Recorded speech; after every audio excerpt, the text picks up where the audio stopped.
agisha. Ndabasuje mu izina rya Yesu. Mwebwe mukurikiranye Yesu niwenzira TV.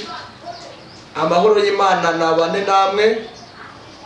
Umugisha Imana itanga nube kuri mwebwe. Mwe mudukurikira muri hanze igihugu, ndavuze ngo ugubwe neza kandi amahoro y'Imana abane namwe. Ibitekerezo byanyu babikenewe uje kuri Yesu niwenzira TV ari ubwa mbere kora subscribe, comment, share na link byose. Tubaye ikaze rero na karibu. Katuvuze ngo nawe urwaye Imana igukize, kandi uri mu kazi Imana ikomereza mu kazi, nawe udafite akazi Imana iguha akazi, nawe udafite amahoro mu mutima Imana iguha amahoro mu mutima mu izina rya Yesu. Rero amazina ku bantu batanze amazina yanjye ni Ntakiruta Imana Elia. Ndi umugabo mfite umugore umwe n'umwana umwe.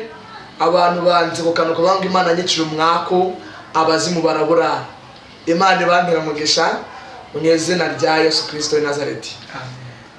Rero ntuye Kigali, nditamo cya hafi ya mu rugo n'Icyangugu. Iyi ni acanuru yavuze ko izabageza ibintu bitandukanye, yaba indirimbo, yaba ijambo ry'Imana, bwabo ubutumwa, byose buzabigenda bibageraho nkuko Imana idushoboje. Reka dutangire dusenga Imana kugira ngo tuze twumva icyo Imana idugambiriye cyangwa se dushakaho mu izina rya Yesu. Uri Imana nziza, uri Imana igira neza bugacya bukira. Aya masaha nari mvuze ngo imbaraga zawe Mwami nizimanuke zize zibane natwe. Nyemerera uzuganze kandi utegeke mu izina rya Kristo Yesu w'i Nazareti wapfuye akazuka. Nyemerera kuri channel ya Yesu niwenzira TV ubwo tugiye kuba twayikoreraho imbaraga z'Imana nizimanuke, tukusasira imbaraga z'abadayimoni, imbaraga z'umwijima turazirwanyije, imbaraga zitavuga Imana zose mu izina rya Yesu katika jina la Yesu. Nyemerera uila witado benestaya bonefo watando nelasi efone gloria ngwino tuyobore kandi dushoboze cyo duhamagaye imbaraga z'Imana cyo nazira abazade b'Imana bimenyereye abo turamenaguye mu izina rya Yesu Kristo w'i Nazareti. Ngatangira natwe gusuzanya natwe mu izina rya Yesu. Amen. Mureke dusome amagambo y'Imana, dusoma muri Matayo, dusanga muri Matayo. Mureke dusome ijambo ry'Imana. Ijambo dusanga muri Matayo ya ibice 11:28. Haravuze ngo titira amagambo avuze ngo yemwe Yesu ahamagara abananiwe n'abaremerewe. 28 yavuze ngo iki? Aravuze ngo mwese abarushye n'abaremerewe nimuze munsange ndabaruhura. Mwemere kuba abagaragu banjye munyigireho kuko ndi umugwaneza kandi noroheje mu mutima, namwe muzabona uburuhukiro. Mwakire neza amagambo y'Imana. Amen. Mwakire neza ijambo ry'Imana. Iri ni ijambo ryiza dusomye. Dusomye muri Matayo ibice 11:28. Ni Matayo ni Matayo 11:28. Haravuze ngo ijambo riratubwiye ngo yemwe abarushye n'abaremerewe muze mumusange arabaruhura. Ngo ni mumwigire kuko yoroheje mu mutima, ni umugwaneza. Dufite abantu muri iyi minsi barushye kandi baruhijwe n'ibintu bitandukanye muri bo, ariko Yesu aravuze ngo abarushye n'abaremerewe muze mumusange arabaruhura. Dufite abantu baruhijwe n'amatabi, ariko Yesu aravuze ngo yemwe abarushye n'abaremerewe mumusange arabaruhura. Yesu aravuze ngo no gusanga arakuruhura. Dufite abandi bantu basigaye baruhijwe no gukuramo inda. Yesu aravuze ngo nimuze mumusange arabaruhura. Dufite abandi bantu baruhijwe no kujya mu bapfumu, ariko Yesu aravuze ngo nimuze mumusange yemeye kuba yabaruhura, nta feza nta zahabu. Igihe kimwe nasoma ijambo rirambwira ngo yemwe bafite inyota mwe nimuze munywe, n'abadafite ifeza muze munywe n'ubuntu. ni gute abantu bashaka kugura ibintu bidahaza, bashaka kugura inzoga, bashaka kugura indaya, bashaka kujya mu bapfumu. Ni gute Yesu avuze ngo abarushye n'abaremerewe nimuze mumusange arabaruhura. Kandi ntibigukane yuko umuntu ashobora kuguhanura ari indushyi. Indushyi zabaye nyinshi muri uyu murimo w'Imana, ariko Yesu aravuze ngo abarushye n'abaremerewe muze mumusange arabaruhura. Nutegereza ko umuntu ashobora gushumba intama abantu, ashobora kuyobora abantu barenga 1000 ari indushyi, yararusha ari indushyi akina kuruhurwa na Yesu. Nutegereza ko umuntu ashobora kuba ari umukobwa aririmba ariko ari indushyi, yikinisha, yararuhijwe no kwikinisha.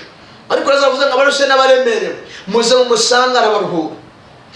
Nota wila stifo tado wita la zowi nima zone stance ya etawi nima shala zowi efone gra. Nutegereza ko umuntu ashobora kuba ari umuvuga butumwa ari indushyi, umuntu ashobora kuba ari umunyamasengesho ari indushyi, umuntu ashobora kuba ari umuririmbyi ari indushyi, umuntu ashobora kuba ari umukire ariko ari indushyi mwirenze izindi. Naratangaye mu minsi yashize, nari mvuye gusenga ahantu ari mu gicuku cya nijoro. Ndangiye kuba gusenga ahantu turi mu masaha 10, duca ku mukire uri mu modoka, ariko rwana n'umugore mu modoka bari kurwana. Umugore akumwa ngo ni gute ugenda ugataha bugiye gucya. Umugabo akubwa ngo mbadi mu kazi, umugabo ati ntaga ku kazi kaba karangiye.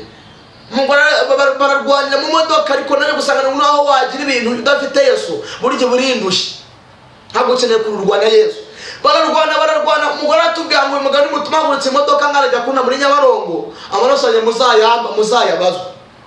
Nza gusanga abantu n'indushyi, uko waba utunze kose udafite Yesu, ibyo wakora byose udafite Yesu, uri indushyi. Ahubwo Yesu arakwinginze, aravuze ngo yemwe abarushye n'abaremerewe, yemwe abafite ibyaha, yemwe abashambani, yemwe abajura, yemwe reshikoro, yemwe zotara stifu batumvira Yesu, yemwe abakiza mukabivamo, yemwe abaguye, yemwe mwaririmbaga mukabireka, yemwe mwaruraga mukamwaretse mukamurukwanura ibyanyu, yemwe abarushye n'abaremerewe ninde wihevola stifu nadra nimuze mumusange Yesu arabaruhura. Nikavuze murakoze.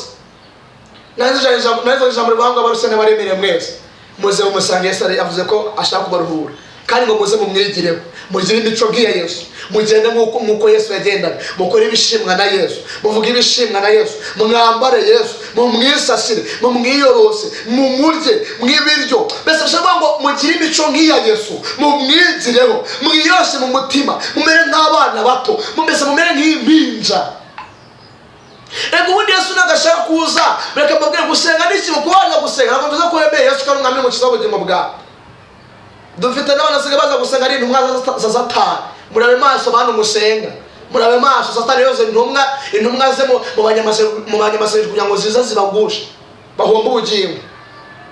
Ariko Yesu aravuga ngo abarushye n'abaremerewe muze mumusange arabaruhura. Yesu yarantumye ngo yemwe barushye muruhijwe n'amatabi, muruhijwe n'urumogi, muruhijwe no kwikinisha, muruhijwe no gutinganya, muruhijwe n'ibyaha, muruhijwe no gucinya abagabo banyu, muruhijwe mwabagore mufite abana batarabanyu uko mwaciye abagabo inyuma yanyu mwanze no kwivuga. Yesu avuze ngo muze arabaruhura. Namwe babagambanye, namwe mwiba, muri abakozi b'Imana, Yesu aravuze ngo nimuze musange arabaruhura. Namwe mwabeshaga mwatwaraga ku YouTube n'ahandi hose no mu nsengero munyamwesha ngo Imana yavuze itavuze, nimuze musange Yesu arabaruhura. Namwe mwese muvuga ibinyoma, namwe mubesherana, namwe mwese Yesu aravuze ngo nimuze mumusange arabaruhura. Mwakire neza ijambo ry'Imana. Wenda ushaka kuba wumvishe utsinzwe mu mutima, ushaka kuba wumvishije hari aho utsinzwe, wari ukora cyo kiganiro shaka gufi dusengana Imana. Ndagushawi levo wa satota la stifo nedra herado wi elastifo nedrome nima satota dobe etano nadiri bini fonema sawi etaya bone. Ndavuze ngo imbaraga z'Imana niziza kurazo wi kuri umuntu arungurikiranye. Imbaraga zawe mwami Yesu nizize. Wavuze ngo abarushye n'abaremerewe bo gusanga arabaruhura. Wenda shaka ko yararujwe n'inzoga, shaka ko yararujwe n'ubusinzi, shaka ko yararujwe n'ubusambanyi, shaka ko yararujwe n'ubujya mu bapfumu, shaka ko yararujwe n'ibyaha. Ariko Yesu akaba aciye bugufi. Nyemera ugende umuruhure, nyemera ugende umwambure ibyari bimuhetamishije, ibyari bitumye ruba byose ari indushyi, genda ubimuruhure mu izina rya Yesu. Unyemerere umusore none umwambike imbaraga, kandi uha abantu bawe gufata umwanzuro, kwihanira kureka. Umunezero n'umurishanye n'ugende umufate umukomeze, umwambike imbaraga za none z'ikindi gihe, mu izina rya Kristo Yesu w'i Nazareti apfa akazuka.